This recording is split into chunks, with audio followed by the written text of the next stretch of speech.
বর্তমানে বেশিরভাগ সংসার ভাঙে ইগোর কারণে।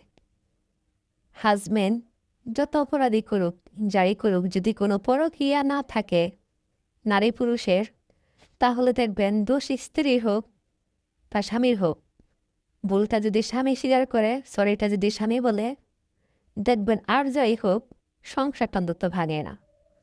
আর এই বর্তমানে পুরুষগুলা ভুল করলে তো বলেই না, ভুল করা সারা প্রশ্নই তো ওঠে না। সরিটা তারা বলবে না, ভুলটা তারা স্বীকার করবে না। আর এই কারণে সংসার ভুল ভাঙতেছে। আল্লাহ, তুমি ওই সমস্ত পুরুষদেরকে হেদায়াত করো, ওদেরকে বুঝার তৌফিক দাও কোনো নারী এভাবে থাকবে না।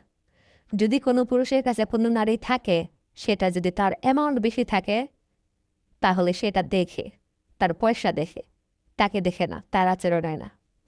আর আচরণ যদি হয়, রিস্কাও যদি চালায়, দিনমজুরও যদি হয়, যদি স্ত্রীর কাছে ভুলটা হোক আর না হোক স্বীকার করে, দেখবেন ওই সংসার অন্তত ভাঙবে না। আর ওই নারীর জীবনেও অন্য কোনো পুরুষ ঢুকতে পারে না।